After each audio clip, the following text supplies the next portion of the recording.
안녕하십니까. 항공사 취업을 돕고 있는 공유의 여왕, 면접의 여왕 최지연입니다. 자, 한 주간도 여러분 잘 지내셨습니까? 이제 어느덧 여름이 가고 이제 가을이 오는 것 같습니다. 자, 항공사에서도 이제는 상반기, 중반기를 넘어서 하반기 채용을 이제 시작할 텐데요. 이제는 일반직도 바로 공채가 날 테니까 여러분들께서 침착하게 잘 준비하셔서 꼭 합격하시기를 바랍니다. 자, 오늘부터는요. 어떻게 보면 여러분들이 가장 궁금해하는 항공사의 소식을 간략하게 요점 정리해서 보여드릴 건데요. 자, 오늘은요. 키워드로 보는 항공사 8대 뉴스 되겠습니다. 자, 여러분들 상반기에는 어떤 뉴스가 있었는지 혹시 기억하고 계십니까? 사실 항공사마다 가장 핵심적인 단어가 있고요. 제가 그것을 요약해서 여러분들에게 알려드리려고 합니다. 사실 항공사마다 여러 소식이 있고 또한 긍정적인 소식과 함께 부정적인 소식도 많았습니다. 그래서 그것을 어떻게 해결하고 또한 만들어가느냐가 아마 항공사의 가장 큰 발전 방향일 수도 있는데요. 이렇게 키워드로 항공사를 정리하고 또한 여러분들이 준비한다면 아마 하반기에도 이런 이야기에 대해서 충분히 면접에서 답변으로 잘 대답할 수 있을 것 같습니다. 또한 이렇게 지금 제가 알려드리는 항공사 키워드를 잘 활용하신다면 자기소개서 작성에도 여러분들이 아마 문제가 없을 거라고 생각합니다. 자, 그러면 항공사별로 8대 뉴스를 살펴보도록 하겠습니다. 자, 대한항공 먼저 시작하겠습니다. 안전. 첫 번째 키워드, 안전입니다. 대한항공을 먼저 말씀드리기 전에 가장 중요한 것이 항공사에서는 서비스와 안전이겠지만 그중에서도 대한항공은 지금 말씀드린 것처럼 안전을 말씀드리고 싶습니다. 자, 보시는 것처럼 2016년 12월 20일에 베트남 하노이에서 서울 인천국제공항으로 돌아오는 편에서 있었던 일이지요. 여러분들 많이 알고 계신 소식이기도 해서 사실은 많은 이야기를 언급하지는 않을 예정입니다. 그런데 가장 중요한 것은 이렇게 비행 중에 한 남성 승객의 만취 상태로 승무원과 어떻게 됐죠? 폭력을 행사했습니다. 자, 그리고 다른 승객들이 비행을 하면서 안전하다는 느낌을 못 받게 되었지요. 불안감에 어떻게 비행을 한다고 하면 굉장히 불안하시겠죠. 자, 그래서 대한항공이 이렇게 계속적으로 승무원들을 폭행하거나 아니면 기내에서 난동을 부리는 승객을 대처하고자 하나의 계획을 발표했습니다. 자, 그래서 제가 제일 중요한 키워드로 대한항공은 안전을 택하였는데요. 자, 보이시는 것처럼 가장 세계적인 유명한 가수로 알려져 있습니다. 여러분들 잘 알고 계시죠? 네, 리차드 막스입니다. 사실 기내에서 일어나는 일에 대해서는 승무원이 이런 일에 대해서 보고를 할 수 있도록 되어 있고요. 사실 스스로 보고를 해서 다음에 일어나지 않도록 예방 차원에서 저희들끼리는 알고 있습니다. 그런데 아쉽게도 이것이 사실 항공사에서 알기 전에 이렇게 유명 인사의 SNS를 통해서 알려지게 되었습니다. 항공사에서도 당황스러운 일이겠지만 사실 이런 일을 실제로 여러 SNS를 통해서 직접 대하다 보니까 승객들은 굉장히 불안해하고 또한 이런 일이 내가 타는 비행기도 일어나지 않을까라는 두려움까지 가지게 되었습니다. 그렇게 해서 승무원들이 굉장히 다치기도 했고 같이 타셨던 정비사님께서 폭행을 당하셔서 전치 2주의 상을 당했다라는 아마 기사도 접하셨을 텐데요. 자, 이런 것을 통해서 기내 난동에 대해서 얼마만큼 적극적으로 제지를 하느냐라는 것이 굉장히 화두가 되었었고 또한 항공사로서도 이것에 대한 대처 능력을 키워야 된다는 것이 이슈가 되었습니다. 자, 그래서 6월 28일부로 안전에 대한 대책을 적극적으로 나서게 되었습니다. 항공법 23조에서 말씀했었던 기내 난동이 있을 때는 이것을 제지할 수 있다라는 규정이 있지만 실제로 기내에서 발생했을 때 적극적인 제지는 없었고요. 그리고 또한 이런 승객이 다시 탑승했을 때도 제지는 없었습니다.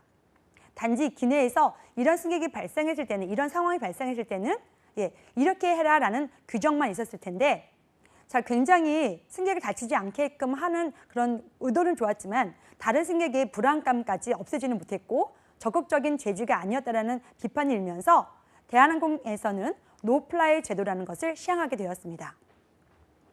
6월 28일부터 시행하는 이 노플라이 제도는 기내에서 폭력, 폭언 등으로 인해서 항공기 운항 안전을 방해하는 행위, 그리고 승무원이나 승객을 대상으로 난동을 부리는 행위, 그리고 기내에서 금하는 행위를 하는 폭력, 폭언, 그다음에 기내 음주. 기내 음주는 괜찮은데요. 기내 음주를 통해서 또한 난동을 피우는 그런 행위까지 그런 진상 승객을 이제는 탑승 제지하는 제도를 만들게 되었습니다. 그래서 일시 또는 영구적으로 탑승을 거부하는 제도인데요. 이것은 대한항공에서 사실 국내 항공사 최초로 만든 제도이며 적극적으로 승객의 안전을 보호하겠다는 조치로 보여집니다. 여러분들은 이제 대한항공을 이용하실 때면 어떻게 보면 한 번쯤은 이런 기내 난동 승객을 보실 수는 있었을 때지만 지금 이제부터는 가능하지는 않습니다. 그만큼 이런 승객이 한번 탑승했을 때는 이것에 대한 보고가 바로 회사로 이어지게 되겠고요. 그리고 이런 승객에 대해서는 비행기 탑승 전에 회사에서 서면으로 알리게 되었습니다. 그래서 만약 이런 승객이 그래도 이런 제지를 무시한다면 탑승 후에도 항공기 탑승에 대한 에이카스라는 항공기 안전 시스템이 있습니다. 그쪽을 통해서 추적하면서 다른 승객의 안전까지도 방해하고 있지 않는지 조사하도록 되어 있습니다. 그래서 대한항공의 첫 번째 키워드, 항공사 첫 번째 뉴스로 키워드를 안전으로 뽑아보았습니다. 자, 그래서 우선은 탑승 거부 대상을 한번 더 살펴보면 좋겠습니다. 그래서 폭력행위, 성추행 등 성적 수치심이나 혐오감을 야기하는 행위, 그리고 지속적으로 승무원이 하는 행위에 대해서 방해하는 그런 부분에 대해서는 형사처벌까지도 가능하다라는 부분이고요. 그리고 이런 것에 대해서 이미 한 번은 전력이 있었다라고 하면 비행기에서 다시 한번 확인할 수 있도록 승무원들에게 조치를 취하게 되어 있고요. 그리고 이러한 승객에 대해서는 이제는 테이저나 이렇게 전기총이라고 하고 있거든요. 여러분 아마 전기총은 영화에서나 보셨을 거예요. 그래서 전기총이라고 하는데 이것의 사용에 대해서 굉장히 까다로웠고 이것에 대한 절차가 굉장히 어려웠던 것이 사실입니다. 그래서 이 전기총을 사용할 때는 규정 설명, 그다음에 이거에 대한 경고 및 그다음에 하지 말라고 하는 설명까지 모든 부분은 다 했어야 하는데 이제는 이 부분에 대해서도 적극적으로 할 수 있도록 바뀌고 있습니다. 그래서 1, 3등으로 나눠서 3년, 5년 그리고 영구적으로 탑승 거절을 할 수 있도록 조치를 취하고 있는 부분입니다. 그래서 지금 금방 말씀드린 것처럼 항공기 운항 정보 교신 시스템, 이게 에이카스라고 하는 건데요.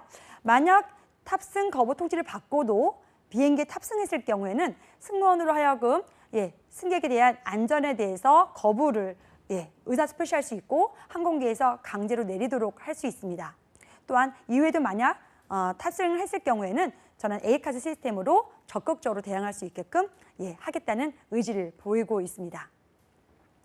자, 승무원이 사실 남승무원은요, 대한항공에서는 10% 정도밖에는 없습니다. 자, 여성 승무원이 굉장히 많고요. 남승무원은 약 한 10%, 그래서 한 700명 밖에는 없습니다. 그래서 여승무원들이 많기 때문에 더욱더 이런 안전을 더 지키겠다는 그런 회사의 의지로 보여지고요. 그래서 남승무원이 이제 될 분들은 운동을 굉장히 좀 먼저 좀 하셨으면 좋겠습니다. 그래서 대한항공에서는 서류 접수에서조차도 우대사항을 적어놓고 있는데요. 자, 뭐 검도나 유도, 태권도 등 그런 운동을 한 친구들은 굉장히 우대합니다라고 서류에서도 적어놓고 있습니다. 그래서 이렇게 기내 안전에 대해서 굉장히 신경을 쓰고 있다. 그리고 이런 사실을 어떻게 보면 굉장히 부정적인 소식인데요. 이런 노플라이 제도를 만들었다는 건 그만큼 해외여행을 많이 다니시는 승객이 늘어났지만 그만큼 또 기내 난동이나 또한 폭력을 행사하는 승객들이 늘어났다는 반증이 되기도 하겠지요. 자, 그래서 이러한 안전에 대해서 굉장히 중요하게 생각하고 있다는 것이 대한항공이고요. 첫 번째 뉴스로 꼽아 보았습니다. 자, 이번에는 두 번째 뉴스 되겠습니다. 자, 아시아나항공은 어떤 키워드로 또 제가 정리해 보았는지 한번 살펴볼까요? 네, 바로 전세기입니다. 자, 아시아나항공은요, 올해 제가 가장 잘했다라고 생각하는 부분이 또한 이 전세기라는 키워드를 말씀드리고 싶습니다. 전세기란 단어에 대해서 이해를 하고 계시나요? 아마 처음 들어보신 우리 친구들도 있을 거예요. 그러나 이런 전세기가 가장 아시아나항공에서 올해 펼쳤던 전략이기도 하고요. 또한 이런 전세기를 통해서 아시아나항공이 어떻게 휴양지를 발굴하고 또한 어떻게 발전할지를 자세히 알 수 있는 부분입니다. 자, 그러면 두 번째 키워드 전세기 살펴보도록 하겠습니다. 자, 그러면 전세기에 대한 정의를 먼저 보도록 하지요. 일정 기간 동안 특정한 목적을 가지고 임시로 운항되는 그런 비행기를 말합니다. 차터기라고도 하고요. 전세기라고도 합니다. 뭐 임시 운행하는 거라서 사실 여러 말이 있습니다. 그런데 가장 중요한 것은 아마 기사에서도 아마 전세기라는 단어를 많이 보셨을 거예요. 전셋집, 전셋버스. 자, 많이 들어보셨던 용어죠? 그래서 일정한 기간 동안 목적을 가지고 움직이는 비행기고요. 그래서 정규 취항은 아직은 안 된 상황입니다. 자, 그래서 이런 전세기를 띄운다라고 했을 때는요. 아직 정규 취항을 하지 않았으나 자, 승객의 수요가 많다. 그리고 또한 여기를 왜 이용하려고 하는지에 대한 연구를 통해서 승객의 이동 방향이나 또한 어디를 가고 싶어 하는지를 정확하게 알 수 있습니다. 자, 그래서 이 전세기를 한번 운항한다면요. 탑승률까지 확인할 수 있는데요. 이런 탑승률이 높다라고 하면 정규 취항지로도 갈 수 있는 확률이 높아지겠죠. 자, 그래서 전세기의 장점을 한번 살펴보도록 하겠습니다. 여행객 성수기 계절에 승객의 스케줄을 고려하여 인기 취항지 편수를 늘리고 또 수요가 높은 미취항지를 운항하기에 적절하다라는 것이 가장 큰 전세기의 장점입니다. 그래서 한번 이렇게 도전을 해봤는데 시도를 해봤는데요. 자, 전세기를 운항한다는 이렇게 시도를 통해서 자, 승객들의 수요가 높다면 어떻게 하겠습니까? 취향을 바로 고려하겠죠. 그리고 잠시 동안이라도 이렇게 휴가철이나 뭐 추석 때 이렇게 추석에도 굉장히 연휴가 긴데요. 이런 추석 때 또한 고객들이 갈 수 있는 그런 목적지, 휴양지를 많이 만들므로 인해서 자, 회사로서는 이익이 늘어날 수 있는 방법이 되기도 합니다. 사실 잠시 다녀올 수 있는 그런 휴가 기간 동안 여기를 정규 취항으로 한다는 것은 사실 무리기도 하고요. 그리고 많은 수의 또한 그 직원을 뽑아야 될 필요성이 또 있기 때문에 이렇게 전세기를 함으로 인해서 항공기가 어디를 가면 좋을지 방향성과 취향지 결정에 굉장히 회사에는 이익이 될 수 있습니다. 자, 그래서 전세기를 통해서 아시아나항공이 그러면 어디를 갔는지 한번 살펴보면 제가 왜 키워드를 전세기로 했는지를 아실 수가 있을 겁니다. 자, 아시아나항공은요, 이번 상반기 하계 기간 동안에 전세기를 띄운 곳이 바로 이 세 곳입니다. 다 같이 한번 살펴볼까요? 자, 6월에서 10월까지입니다. 자, 어딘가요? 인천에서부터 이탈리아 베네치아를 전세기로 띄웠습니다. 사실 이번 이탈리아 베네치아는요, 처음이 아닙니다. 언제 띄웠냐면은 2014년에도 아시아나항공은 전세기로 이탈리아 베네치아를 띄웠던 곳이기도 합니다. 그리고 사실 아시아나항공이 이렇게 베네치아를 갈 것이라 생각했는데 2015년에는요, 이탈리아 로마를 사실 수도인 로마를 취항했거든요. 그런데 이번에도 역시나 올해 2017년에 이탈리아 베네치아를 감으로 인해서 자, 승객들이 굉장히 많은 수요를 일으키고 있는 곳이라는 것이 다시 한번 증명된 셈입니다. 자, 베네치아에 대한 특성 여러분 좀 기억하고 계시는지 모르겠네요. 네, 수상 가옥으로 굉장히 유명하고요. 자꾸만 세수면이 이렇게 올라가가지고 자 이제 뭐 거기가 덮인다, 물로 덮인다 이런 기사가 많이 있었습니다. 그런데 이 베네치아를 가면은요 곤돌라 투어가 가능하다고 합니다. 자 수상 가옥이 있고 곤돌라를 타보고 싶으신 여행객들은 한 번에 떠오른다면 어디를 생각하시겠어요? 바로 이탈리아 베네치아를 떠오르시겠죠? 자, 곤돌라 하면 가장 유명한 곳이 바로 이 이탈리아 베네치아인데요. 사실 그래서 로마를 여행하는 여행객도 많지만 이렇게 베네치아를 가면서 다시 한번 새로운 여행을 하고 싶은 분들이 많다는 것을 알 수 있게 되는 부분입니다. 그래서 전 세계를 뛰었지만 그래서 실제로는 아시아나항공은 정규 취항은 하고 있지 않은 상태이지요. 자, 그런 다음에 두 번째는요. 8월에 갔었던 부분입니다. 자, 어디인가요? 인천 하코타테입니다. 일본에 굉장히 많은 지금 항공사가 취항이거나 정규 취항 그리고 전 세계를 뛰고 있습니다. 그만큼 일본에 가는 여행객들이 늘어났다는 바로 증명을 여기서도 볼 수가 있는데요. 자, 이렇게 아시아나항공은 일본을 이렇게 열심히 가고 있고 또한 기존에 있었던 것은 에어서울로 넘기면서 조금 더 세분화하면서 승객들이 어디를 원하는지에 대해서 정확하게 파악을 하고 있다는 부분입니다. 그래서 신규 취항지로도 충분히 가능성이 있는 이런 하코테테를 이제 8월에 이제 지금 갔었다는 거 한번 살펴보실 필요가 있고요. 그 다음에 마지막으로 9월 30일부터 10월 28일까지 운항할 예정입니다. 자, 인천에서 출발해서 베트남 푸꾸옥입니다. 자, 사실 9월 30일부터라고 하니까 무슨 생각이 떠오르세요? 바로 추석 연휴가 떠오르시죠. 자, 이렇게 추석 연휴가 굉장히 깁니다. 뭐 하루 이틀 정도면은 뭐 잠깐 동안 저렇게 일본의 하코타테를 갔다 올 수 있겠지만 조금 더 긴 연휴를 가족과 함께 여행하고 싶은 고객들을 위해서 아시아나항공이 전 세계를 띄운다는 것이죠. 자, 이 베트남 푸꾸옥은요. 사실 아시아나항공이 하노이, 그다음에 다낭, 호치민에 이어서 이렇게 베트남의 몰디브라고 불리는 섬에 전 세계를 띄운다는 부분인데요. 이 푸꾸옥은요. 사실 가족 여행으로도 갈 수 있을 만큼 굉장히 저렴하기도 하고 또한 리조트가 좋아서 사람들이 수요가 있고 또한 어떻게 보면 이 베트남의 푸꾸옥은요. 처음으로 국내 항공사가 지금 가는 부분이라서 푸꾸옥에 대해서 조금 더 살펴보셔야 될 필요성이 있고 또한 신규 취항지로도 어떨지 한번 여러분도 살펴보시는 게 좋겠습니다.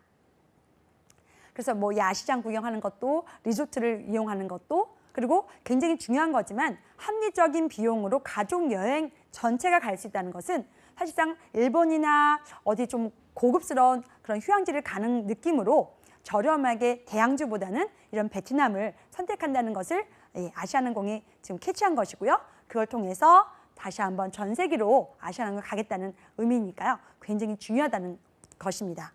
여러분도 보시기에 좀 중요해 보이시죠?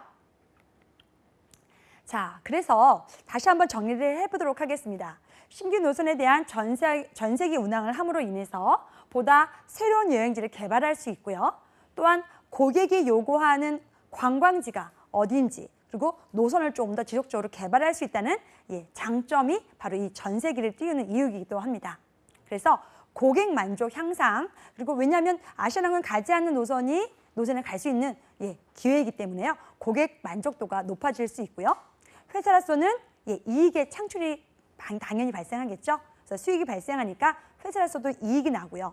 그래서 계속적으로 취항지를 개발하면서 또한 여기가 탑승률이 높다라고 하면 정말로 취항할 수 있는 그런 계기가 될 수 있습니다. 자, 아시아나항공의 뉴스 두 번째 키워드 전세기 기억해 주시겠어요? 자, 그래서 그 외에도 전세기를 통해서 갔었던 부분은 바로 이렇게 있는데요.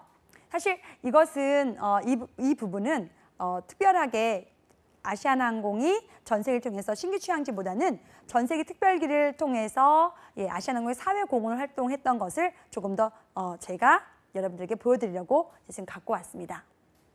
자, 그래서 발달 장애 아동들과 함께 가족 여행을 위해서 아시아나항공이 전세기를 띄웠던 거. 그 다음에 돌고래 수송을 위해서 긴급 수송을 화물기로 운송했었던 거 이렇게 얘기를 하면서 전 세계로도 다른 사회 공헌 활동도 하고 있는 모습을 아시아나를 통해서 볼 수 있었습니다. 자, 이제는 세 번째 뉴스 되겠습니다. 바로 제주항공인데요. 제주항공은 어떤 키워드로 제주항공을 볼 수 있는지 한번 살펴보도록 하겠습니다.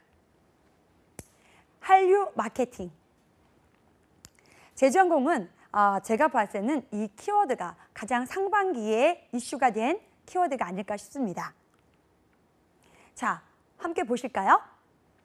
한류 마케팅을 굉장히 잘 이용하고 또한 활발하게 사용하는 이런 항공사는 사실 제주항공이 제일이라고 저는 생각하는데요. 자, 제주항공은 계속적으로 스타 마케팅을 사용했던 항공사입니다. 자, 그래서 당대 최고의 아시아 한류 스타를 계속적으로 보이고 있고요. 사실 처음에는 2014년 이민호 씨, 그전에도 물론 스타 마케팅을 썼던 항공사이긴 하지만 자, 드라마로 인해서 굉장히 중국에 영향을 많이 미쳤던 스타를 고용해서 이렇게 한류 마케팅을 활용한 항공사가 바로 제주항공입니다. 그래서 2014년에는 이민호 씨, 2015년에는 김수현 씨, 그리고 이번에는 2017년에는 바로 이분입니다. 잠깐 먼저 보여드릴게요. 바로 이분이시죠. 윤호 씨, 그리고 최강창민 씨 되겠습니다. 자, 그래서 일본 및 동남아 노선으로 계속적으로 이제 확장하려고 하는 제주항공으로서는 사실 지금은 중국에 대해서는 조금은 앞서 나가고 싶지만 조금 어려운 상태입니다. 사드 배치로 인해서 중국과의 마찰이 조금 있었고요. 또한 그것으로 인해서 중국에서도 오는 승객이 좀 줄었고 여기서도 중국으로 가는 승객이 좀 줄었기 때문에 좀 그런 부분에서는 이제는 일본 쪽으로 조금 관심을 두고 제주항공이 노력을 한다는 부분이고요. 그래서 이제는 동북아 LCC 넘버1 항공사가 되려는 제주항공에서는 지금 K-팝 스타인 동방신기에서 윤호 씨, 최강창민 씨를 통해서 조금 더 발전을 하려고 하는 부분이다라는 것을 기억해 두시면 좋겠습니다. 다시 앞쪽으로 잠깐 가보겠습니다. 자, 그래서 이 한류 스타 마케팅 효과가 무엇일지 다시 한번 살펴보면 왜 제가 제주항공의 키워드로 한류 마케팅을 선택했는지 아실 수 있을 거예요. 한번 보실까요? 자, 제주항공이 항공업계에서는 유일하게 주력하고 있는 스타 마케팅입니다. 자, 그래서 제일 중요한 부분입니다. 브랜드 인지도를 높이고 기업 이미지를 강화하는 것에 가장 큰 목적을 두고 있다는 부분입니다. 제주항공은 이제 창립 12주년을 맞이하여서 성장을 해야 되는 부분이 있는데요. 사실 처음 저비용 항공사로서 제주항공이 설립되었을 때 저비용 항공사에 대한 이미지는 사실 그렇게 좋지는 않았습니다.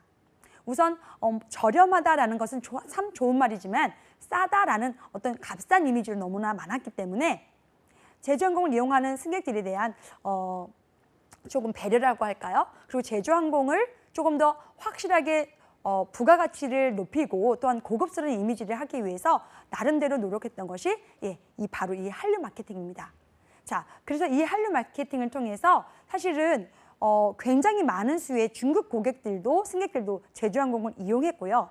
그리고 실제로 이렇게 많이 이용해서 자, 2013년 5.8%에서 지난해 19.4%로 상승한 만큼 해외 온라인 직접 판매 비중이 늘었다는 부분입니다.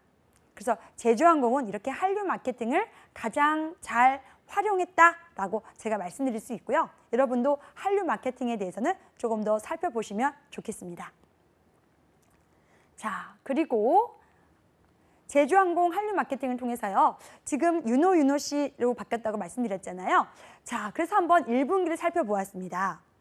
제주항공의 일본 노선을 한번 살펴보았더니 전체 매출 대비 26.7%를 차지하고 있고요. 그리고 이런 만큼 제주항공이 일본 노선에 대해서 좀 강화할 필요성이 있다라고 생각해서 지금 이렇게 한류 마케팅을 실천하고 있고 스타 마케팅을 펼치고 있는 부분입니다. 자, 그래서 제주항공이 현재 일본 6개 도시 그리고 9개 노선에 하루에 20회나 운항을 하고 있기 때문에 더욱더 일본에 대해서 추가적인 노선을 개설할 것이고요. 또한 이렇게 동방신기나 스타 마케팅을 통해서 더더욱 브랜드 인지도를 높이면서 기업 이미지를 향상하는 데 더 일조할 것이다 라는 것이 제 생각입니다.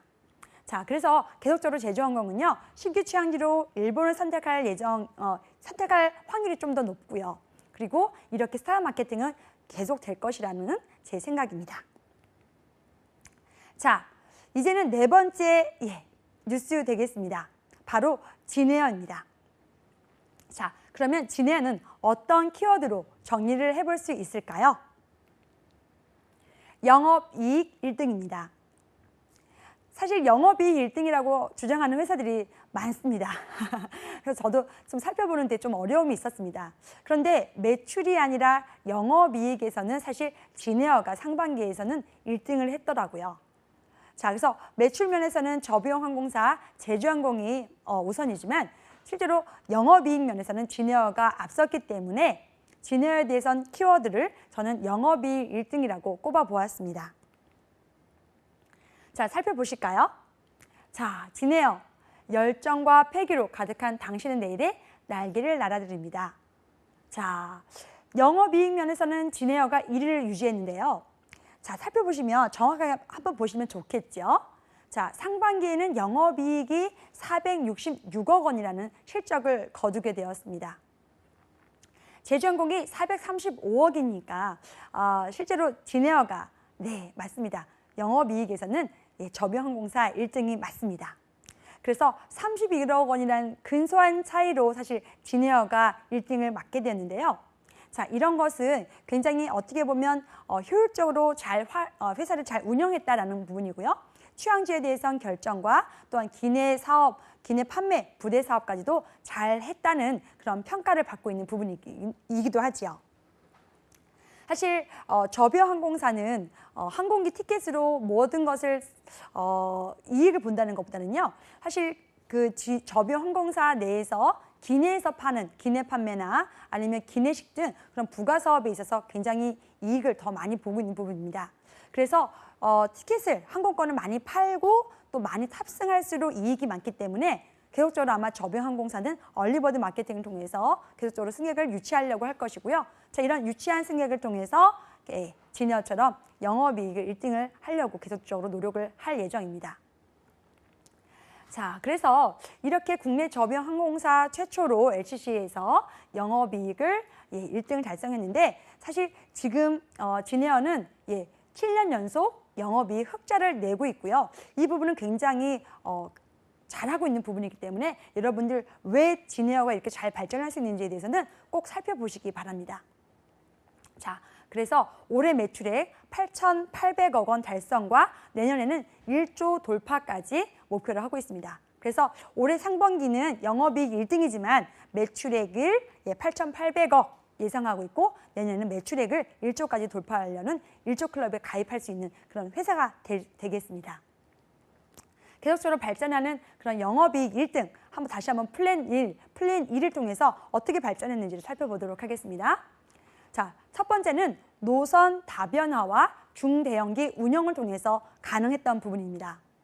자, 저비용항공사는 보통은 보잉 737-800이거나 A320-200 또는 A321-200으로 단거리 5시간 미만의 단거리 정도만 갈 수 있습니다. 그러나 예외적으로 진에어만 B777-200 이하를 보유하고 있기 때문에 호주, 케언즈나 그다음에 하와이, 호놀룰루까지도 비행할 수 있다는 부분이죠. 벌써 진에어는 보잉 777-200 이하를 4대까지 보유하고 있는데요. 사실 내년 2018년까지는 6대까지 보유하겠다고 하니까 굉장히 야심차게 장거리를 갈 예정이라고 여러분들 생각하시면 좋겠습니다. 또한 외국 LCC와 계속적으로 협력을 함으로 인해서 본인이 그러니까 진에어가 가지 않는 그런 노선까지도 인터라인을 통해서 계속적으로 확대하겠다, 노선을 확대하겠다는 그런 부분입니다. 자, 그래서 노선 다변화와 중대형기 운영이 가장 중요한 핵심이고요. 이걸 통해서 영업이익을 달성했다라는 부분이죠.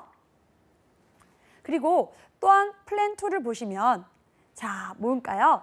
다양하고 차별화된 서비스로 부가 매출을 올렸다는 부분입니다.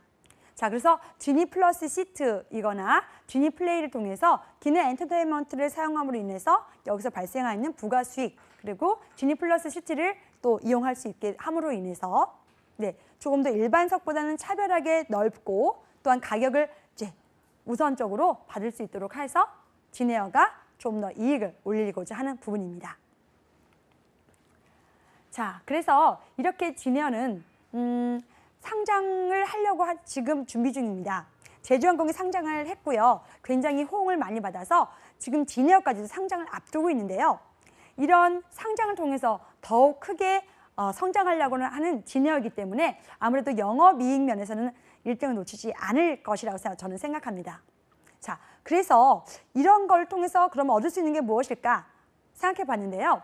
자, 올해 상장을 통해서 얻을 수 있는 거 재무 건전성 강화 부분, 그다음에 투명 경영 및 윤리 경영을 볼 수 있습니다.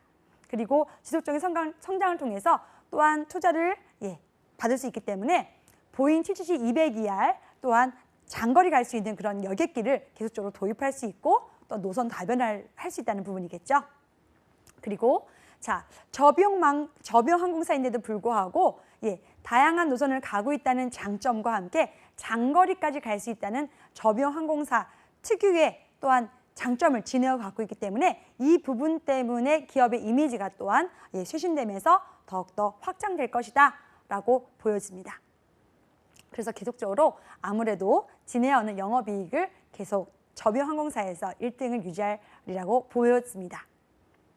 자, 이번에는 5번째 항공사 뉴스 되겠습니다. 바로 에어부산입니다. 에어부산은 어떤 키워드로 정리했을까요? 여러분들은 에어부산을 어떤 키워드로 정리하셨습니까? 저는 바로 이 단어입니다. 신사옥. 자, 저비용 항공사 최초로 신사옥을 가진 항공사를 꼽으라면 여러분들 어디신지 정확하게 아시나요? 바로 이 에어부산입니다. 저비용 항공사가 제주항공이 창립 12주년을 맞이하고 에어부산은 올해 10주년을 맞이해야 했는데요. 이렇게 창립 10주년을 맞이하면서 가장 의미 있었던 하나가 바로 이 신사옥입니다. 저비용 항공사 최초로 사옥을 실제로 갖게 되었고요. 그만큼 발전을 할 수 있는 그런 계기가 되었다는 부분이죠. 자, 이렇게 10주년 만에 사옥을 건립해서 또한 가장 체계적으로 LCC 최초로 사옥을 또 설립하고 이 안에서 자체 훈련을 실시할 수 있다는 건 안전과 서비스를 모두 겸비하겠다는 아마 에어부산의 가장 중요한 핵심 전략이기도 합니다. 자, 그래서 10주년을 맞이하여서 새로운 10주년 또한 미래로 가려고 하는 에어부산의 기반을 다졌다, 틀을 완성했다라고 이제 보여지는데요. 이렇게 처음부터 에어부산은 안전성, 편리성, 그리고 경제성에 중점을 두고 계속적으로 성장을 하였고요. 또한 에어부산이 가장 중요한 건 부산이라는 부분이죠. 그래서 거점 활용을 통해서 경영 효율성을 경영 효율성을 증대시키려고 하는 것이 에어부산의 가장 2가지 전략이기도 합니다. 자, 그래서 제가 봤을 때는 올해 벌써 상반기에 이렇게 에어부산은 2가지 목표를 다 달성했다고 보는데요. 신사옥이 있으니 기반은 다 다졌고요. 체계적인 안전과 서비스를 훈련할 수 있는 장소를 마련했으니까 이제 에어부산 승무원이 된다면 다른 곳에서 훈련을 받거나 아니면 훈련에 미비해서 안전과 서비스를 못하는 일은 없겠지요. 자, 그리고 또 에어부산 같은 경우는 자, 올해로 처음으로 국내 항공사 LC 최초로 3천만 명을 누적 탑승객을 가장 먼저 달성했습니다. 그만큼 이제 경영의 효율에 대해서 적극적으로 또한 생각해보는 항공사가 에어부산입니다. 자, 그래서 벌써 10주년을 맞이하는데 잠깐 살펴보면은요, 이렇게 신사옥을 신사옥을 이제 가지게 되면서 자, 10주년 연역을 잠깐 동안 살펴보도록 하겠습니다. 자, 2014년부터 2016년 국내 국적 항공사 유일하게 연속 3년 A등급을 획득했던 부분이 있고요. 또 밑으로 보면은 2013년부터 2016년까지 KCSI 한국 산업의 고객 만족도에서 4년 연속으로 만족도 부분에서 저비용 항공사 1위 부분을 달성했다는 이야기입니다. 그리고 제가 금방 말씀드렸던 부분이시죠. 자, 2017년 6월에 3천만 명의 누적 탑승객 수를 돌파하였다. 그래서 가장 최단기간 달성한 항공사가 바로 이런 에어부산이다라는 부분인데요. 이렇게 신사옥을 설립한 만큼 또한 에어부산의 10년을 저도 기대해 보도록 하겠습니다. 자, 그래서 지금 사장님께서도 나오시는데요. 자, 이제 10년의 목표 2021년까지 매출액 1조 원을 달성할 예정이고요. 현재 20대에서 2021년까지는 32대로 늘릴 예정이고요. 운항 노선도 40개 노선까지 확대할 예정입니다. 그리고 김해 신공항이 설립됨으로 인해서 거기에 맞춰서 항공기 경납기 보유까지 할 예정으로 지금 에어부산은 성장 기로에 있습니다. 자, 이번에는 6번째 항공사 뉴스를 말씀드리겠습니다. 자, 어느 항공사일까요? 바로 티웨이입니다. 티웨이는 어떤 키워드로 여러분들 생각하셨습니까? 바로 기내식입니다. 아마 여러분들도 예상하지 않으셨을까 생각합니다. 저비용 항공사 중에서 가장 많은 기내식을 선보이고 또한 기내식 때문에 또 알려진 항공사가 바로 이 티웨이거든요. 그래서 올해도 상반기에 여전히 또한 티웨이는 새로운 기내식을 내보였는데요. 기억하고 계시나요? 자, 그래서 어떤 기내식이 새로 선보였고 또한 티웨이가 몇 가지 정도의 기내식을 갖고 있는지 살펴보도록 하겠습니다. 저비용 항공사에서 가장 유명한 기내식을 선보이는 항공사 티웨이 살펴보도록 하겠습니다. 자, 티웨이 항공. 자, 내 입맛대로 고르는 22가지 다양한 기내식. 여러분 22가지나 기내식을 고를 수가 있습니다. 사실 대형 항공사를 타더라도 2가지 중에 하나만은 고르게 되어 있는데요. 이렇게 물론 사전 주문으로 기내식을 주문해야 되는 부분이 저비용 항공사에 좀 안타까움이기도 하지만 그러나 골라 먹는 재미가 또 있지 않겠습니까? 자, 그래서 티웨이 항공은요, 이렇게 22가지 기내식을 개발해서 승객들에게 다양하게 선보이고 있는 부분이 또 티웨이 항공의 요점 정의 키워드 되겠습니다. 자, 그래서 2016년 8월에 지금 새롭게 업그레이드된 22가지 기내식을 선보이고 있는데요. 가장 많은 기내식을 제공함으로 인해서 승객의 만족도 또한 높아지고 있다는 것이 이 티웨이 장점이라고 말씀드릴 수 있습니다. 자, 그래서 2016년 12월에는요, 기내식 판매량이 총 3,979건으로 새롭게 기내식을 개발해서 보였더니 그 전보다 3배 가깝게 급증했다는 것이 지금 티웨이 항공에서 나타난 부분입니다. 그래서 기내식에 대해서 품질 개선을 하고 또한 계속적인 개발 통해서 비행기를 이용하시는 티웨이 승객에게 제공하였더니 지금 불과 5개월 만에 3배 가까이 또한 매출이 건수가 늘어났다는 부분이죠. 자, 그래서 기호에 맞는 선택할 수 있다는 것이 장점이고요. 또한 홈페이지와 고객센터 그리고 모바일 등을 통해서 손쉽게 출발 4일 전까지는 바로 주문할 수가 있고 또 어느든지 내가 먹고 싶은 기내식을 선택할 수 있다는 장점이기 때문에 아무래도 티웨이 항공 하면 기내식이 떠오르지 않을까 생각하고요. 또한 기내식의 다양성을 맛보고 싶은 고객이라면 똑같은 취향지를 가고 있는 저비용 항공사가 있다 하더라도 이렇게 티웨이 항공을 이용함으로 인해서 만족도를 더 높이실 수 있을 것 같습니다. 자, 그러면 기내식으로 지금 티웨이 항공을 제가 꼽았는데요. 어떤 기내식이 또한 나왔는지 한번 살펴볼 수 있도록 하겠습니다. 자, 그래서 먼저 최근 뉴스를 한번 보면 이렇게 티웨이 항공이 기내식을 개발해서 케이터링 센터까지 확장 이전을 했다는 기사를 볼 수가 있고요. 자, 그래서 국내 저비용 센터 가운데 최대 규모를 지금 자랑하고 있다. 그만큼 기내식에 굉장히 열심히 지금 신경을 쓰고 있다. 보실 수가 있습니다. 자, 그래서 6월에 기내식이 추가된 것을 살펴보면은 한입 속 분식 세트. 자, 이것은요, 비행기에 타서 사전 주문 없이 구입 가능한 식품입니다. 그래서 뭐가 있을까요? 떡볶이. 여러분들 굉장히 좋아하시죠? 자, 비행기에서 매콤한 거 아마 드시고 싶으실 분들이 많으실 거예요. 라면이 굉장히 항공기 탔을 때 많이 드시고 싶다고 아마 들어보셨을 텐데요. 그래서 티웨이가 이런 떡볶이를 개발하지 않았을까 싶습니다. 그래서 떡볶이랑 김말이, 어묵이랑 해가지고 같이 이렇게 3개로 만들어서 기내식으로 제공하고 있고요. 비행기 탑승해서 드실 수 있는 부분입니다. 그리고 사전 주문을 필요한 건 바로 이 2가지인데요. 니하오 차이나.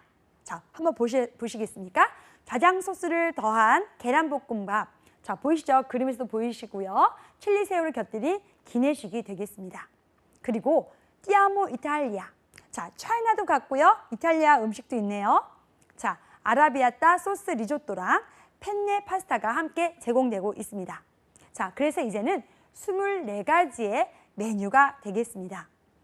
그래서 한입 속 분식 세트 같은 경우는요, 사전 주문을 하지 않아도 되기 때문에 이것은 포함되지 않고요. 금방 말씀드렸던 니아오 차이나 그리고 띠아모 이탈리아 이렇게 두 가지가 함께 더 돼가지고 24가지가 되도록 되겠습니다. 자, 그래서 이제는 티웨이 항공은 24가지의 기내식으로 자, 승객을 맞이하고 있고 승객에게 다양성을 제공하고 있다. 기내식으로도 굉장히 다양하게 발전하고 있는 티웨이 항공을 볼 수 있습니다. 자, 이제는 7번째 항공사 소식입니다. 어디일까요? 네, 바로 이스타 항공입니다. 자, 두 항공사가 나이가 같은 항공사인데요. 여러분 혹시 어느 항공사와 어느 항공사인지 알고 계십니까? 예, 에어부산과 이스타 항공은 사실 이렇게 나이가 10살이 되었습니다. 사실 10살이라는 게 여러분들 굉장히 적은 나이로 볼 수가 있겠지만 사실 10년이라는 세월은 사실 굉장히 어려운 세월이기도 합니다. 회사가 설립되어서 발전할 수 있는지 아니면 중도의 포기나 아니면 멈출 수 있는지 그 기로에 놓이는 시간이 바로 10년인데요. 보통 기업이 항공사가 한 기업이 생겨서 3년 이상을 가기가 굉장히 힘들다고 합니다. 그런데 이스타 항공은 벌써 이제 창립 10주년을 맞이해서 이렇게 에밀러까지 바꿨습니다. 그래서 이스타 젯 이렇게 바뀌었는데요. 우선은 옆에 2007년부터 2017년까지 10주년을 맞이했다라는 이런 모습까지도 로고를 볼 수가 있습니다. 자, 그래서 이스타 항공은 이제 10주년을 맞이하였는데요. 이 이스타 항공의 키워드를 한번 살펴보도록 할까요? 항공 동맹체입니다. 항공 동맹체에 대해서는 제가 여러 번 이렇게 방송으로도 여러분들에게 설명을 드렸습니다. 만약 항공 동맹체에 대해서 조금 더 궁금하시다라고 하면 전에 제가 이쪽 한국직업 방송에서 방송을 했었던 그런 방송 다시 한번 보시면 여러분들 정확하게 아실 수가 있을 거예요. 자, 그래서 이스타 항공은 핵심 키워드가 바로 이 항공 동맹체인데요. 고객 확보를 하기 위해서 항공사들끼리의 연합을 하는 것을 말합니다. 그런데 항공 동맹체가 어떻게 이루어지고 있는지를 한번 살펴보도록 하겠습니다. 자, 한번 보실까요? 2016년 7월 아시아 태평양 지역 LCC 동맹인 유플라이 얼라이언스에 가입을 했습니다. 저비용 항공사 최초로 항공 동맹체 가입이고요. 사실 이후로 제주항공이나 진에어 등 다른 저비용 항공사에게도 영향을 미쳤던 부분입니다. 그래서 항공 동맹체에 처음으로 가입한 국내 저비용 항공사는 바로 이 이스타 항공입니다.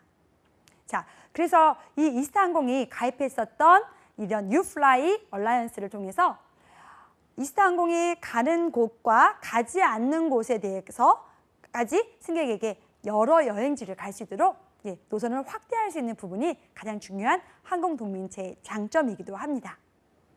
자, 그래서 어떻게 보면 홍콩과 중국에 거점을 두고 있는 유플라이 얼라이언스 다른 항공사와 연합하여서 지금 LCC 항공사로서는 단점인 노선이 없다, 노선이 적다, 그리고 어떻게 보면 중국이나 일본, 동남아 노선만을 가고 있다라는 그런 한계성을 조금 더 극복할 수 있다는 그런 소식이죠. 자, 그래서 이 유플라이를 통해서 지금 어떻게 항공 동맹체를 연합했는지는 다시 한번 보겠습니다. 자, 2016년 7월에 얼라이언스 가입했고요. 또 2016년 12월에는 최초로 얼라이언스 통해서 인터라인 노선을 오픈하였습니다. 그래서 인천, 홍콩, 치앙마이. 그래서 이스타 항공이 홍콩까지 가면은요. 자, 홍콩에서 다른 항공사가 홍콩에서 치앙마이까지 가는 그런 형태 인터라인 통해서 계속 노선을 확대하고 있다는 부분이 가장 중요한 키포인트가 되겠습니다. 자, 그래서 2017년 4월에는요. LCC 얼라이언스를 통해서 5개 노선까지 확대했다는 부분이고요. 자, 그래서 이스타 항공이 이렇게 항공 동맹체를 통해서 발전하고 있고 또한 발전을 계속할 것이다. 그래서 10주년을 맞은 이스타 항공이 계속적으로 발전할 수 있는 계기와 원동력은 바로 이 항공동맹체가 아닐까 싶어서 저는 키워드로 만들어 보았습니다. 자, 그래서 항공동맹체로 이스타항공이 어떻게 발전했는지 살펴보신다면 더욱 여러분들이 제가 왜 이 항공동맹체를 키워드로 꼽았는지 알 수 있을 것 같아요. 한번 보실까요? 자, 2016년 12월에 얼라이언스를 통해서 최초 LCC 간 인터라인 노선을 개설을 했습니다. 그래서 인천에서 홍콩까지, 그래서 홍콩에서 취항하지 않는 치앙마이는 이스타항공이 아니라 다른 항공사가 갈 수 있도록 했고요. 2017년 4월 24일에는 5개의 추가 인터라인 노선을 만들었습니다. 자, 홍콩에서 쿤밍, 홍콩에서 나트랑, 나리타에서 홍콩, 그다음에 오사카에서 홍콩, 그리고 후쿠오카에서 홍콩까지는 5개의 다른 인터라인 추가함으로 인해서 이스타항공이 가지 않는 노선까지 계속적으로 확장, 발전할 수 있는 계기가 되었죠. 그리고 2017년 6월 5일에는 이렇게 3개 추가가 더 됨으로 인해서 이제 이스타항공이 가는 노선뿐만 아니라 계속적인 노선을 추가 확보함으로 인해서 승객에게는 더욱더 편리하게 되어 있고요. 그리고 이런 시스템이 있다라고 하면 여러분들 같은 경우도 큰 항공사로 물론 한 번에 가는 것도 좋겠지만 경제적으로 여건이 안 되거나 아니면 여력지 못한 분들은 이렇게 경제적으로도 물론 한 번은 다른 구간을 통해서 가셔야 되겠지만 이렇게 간다면 조금 더 저렴하게 가실 수 있는 방법이 되실 겁니다. 그래서 이스타항공은요, 이렇게 10주년을 맞이하고 또한 미래를 다시 한번 발전하는 것에 있어서 가장 원동력이 되는 것은 제가 봤을 때는 이 항공동맹체가 아닐까 싶고요. 이제는 총 9개의 인터라인 노선을 운영함으로 인해서 승객에게 만족도를 높이고 있다는 소식입니다. 자, 그리고요. 자, 이렇게 해서 제가 이제 말씀을 드렸고요. 자, 그래서 이제 아시아 전역까지 이제 확대할 예정인데요. 이스타항공은 그래서 항공 여행객에게 편의를 제공하면서 글로벌 네트워크 성장, 그런 글로벌 네트워크를 펼칠 수 있는 항공사로 발전하기 위해서 계속적으로 아시아 전역으로 영업망을 확대할 계획입니다. 자, 이제는 마지막 8대 뉴스 되겠습니다. 자, 키워드로 보는 항공사 8대 뉴스의 마지막은 바로 에어 서울입니다. 물론 지금 다른 항공사가 계속적으로 저비용 항공사가 생겨나고 있는 건 여러분도 잘 아실 겁니다. 그런데 그 항공사가 아직 계속적으로 설립을 해왔지만 아직 운항을 하는 것도 아니라서 그 항공사는 조금 배제를 했고요. 제가 이렇게 에어서울까지 국내 항공사 2개의 대형 항공사와 6개의 저비용 항공사를 포함하여서 한번 키워드를 정리해 보았습니다. 자, 그러면 마지막 저비용 항공사 에어서울의 키워드는 무엇일지 여러분 한번 보시겠습니까? 궁금하시죠? 네, 바로 투트랙 전략입니다. 사실 이 투트랙 전략은요, 본사라고 말씀드리면 아시아나항공 또한 투트랙 전략을 지금 하고 있는데요. 이 투트랙 전략을 에어서울도 지금 실시하고 있는 부분입니다. 그래서 에어서울이 성장하고 있고 또한 계속적으로 성장할 수 있는 그런 키워드가 바로 이 투트랙 전략을 저는 꼽았습니다. 자, 그러면 에어서울의 투트랙 전략 한번 살펴보도록 하겠습니다. 자, 기존에 운항하던 일본 소도시의 단독 노선을 집중하겠다는 전략이고요. 또 하나는 괌이나 홍콩 등 일명 유명하다는 그런 노선에 대해서 집중적으로 에어서울이 취항하겠다는 그런 의지를 밝힌 부분입니다. 자, 그래서 사실은 에어서울은 아시아나항공이 운항을 하였으나 탑승률이 그렇게 높지 않거나 아니면 조금 사람들이 많이 이용하지 않는 노선을 조금 에어서울이 이제 지금 인수를 했는데요. 그런 노선뿐만 아니라 에어서울 또한 전 세계를 통해서 일본 곳곳에 지금 다른 저비용 항공사가 가지 않는 일본 소도시에 취항하려고 하는 그런 방향성을 지금 보이고 있습니다. 또한 괌이나 홍콩 같은 경우는 굉장히 여러분들 아시다시피 유명한 곳입니다. 그런데 사실은 에어서울이 취항을 하지 않았었습니다. 다른 저비용 항공사가 뭐 10년이거나 12년 된 그런 역사를 가지고 있었지만 에어서울은 이제 막 발전해야 되고 이제 성장해야 되는 부분이라 사실 노선에 대해서도 굉장히 고민이 많았을 겁니다. 그래서 일본 소도시에 가는 것도 이제 우선 정했고요. 그러나 피할 수 없죠. 많은 고객들이 가는 여행지에 대해서도 선택을 할 수밖에 없었습니다. 그래서 이제는 괌이나 홍콩 등 일반 사람들이 많이 이용하는 다른 저비용 항공사나 대형 항공사들이 가는 휴양지까지도 갈 수밖에 없고 또한 그것을 취항하려고 한다는 것이 이 에어서울의 전략입니다. 자, 그래서 잠시만 또 기사를 보시면 에어서울에 대해서 살펴볼 수 있는데요.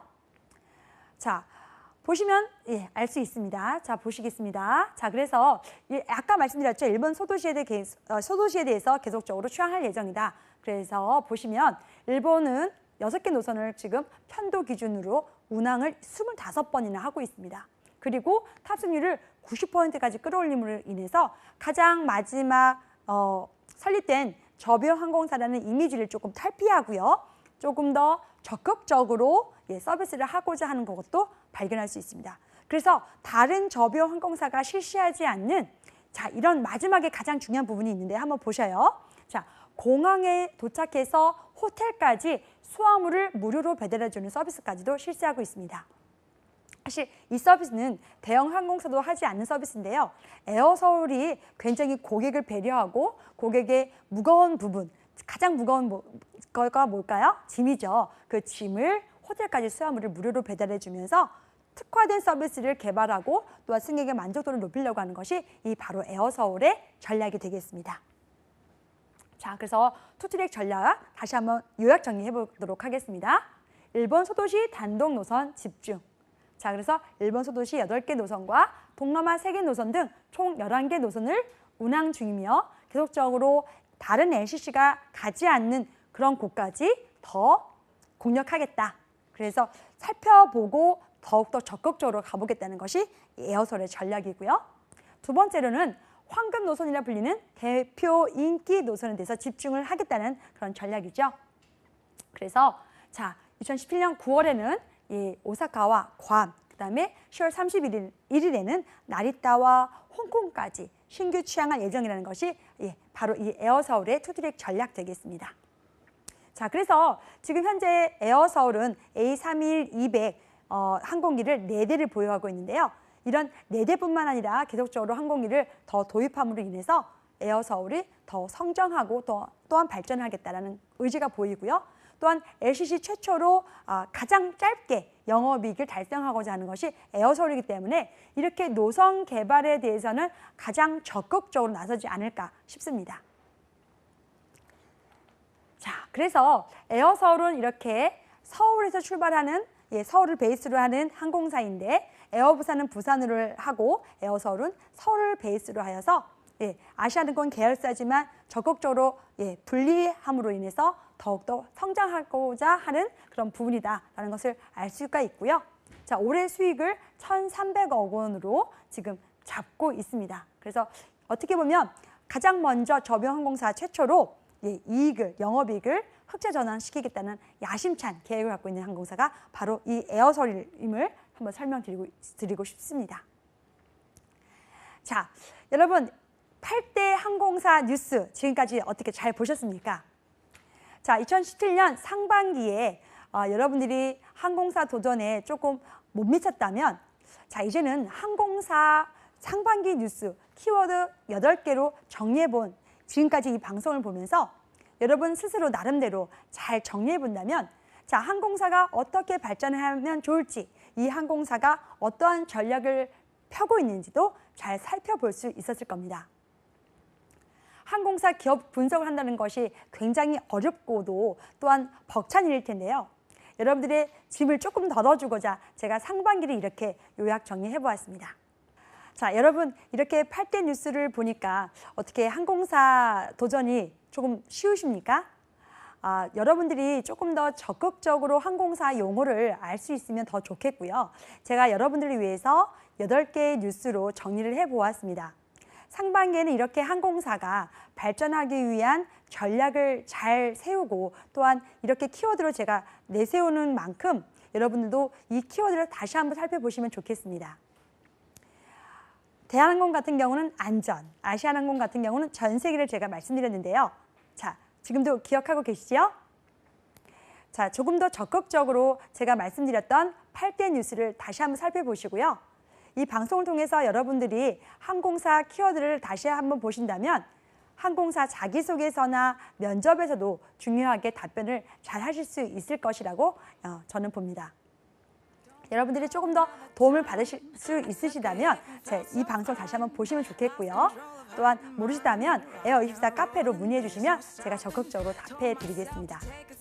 자, 하반기 채용에도 여러분들의 합격 소식을 기대하고 있겠습니다. 이것으로 오늘의 강의를 마치겠습니다. 감사합니다.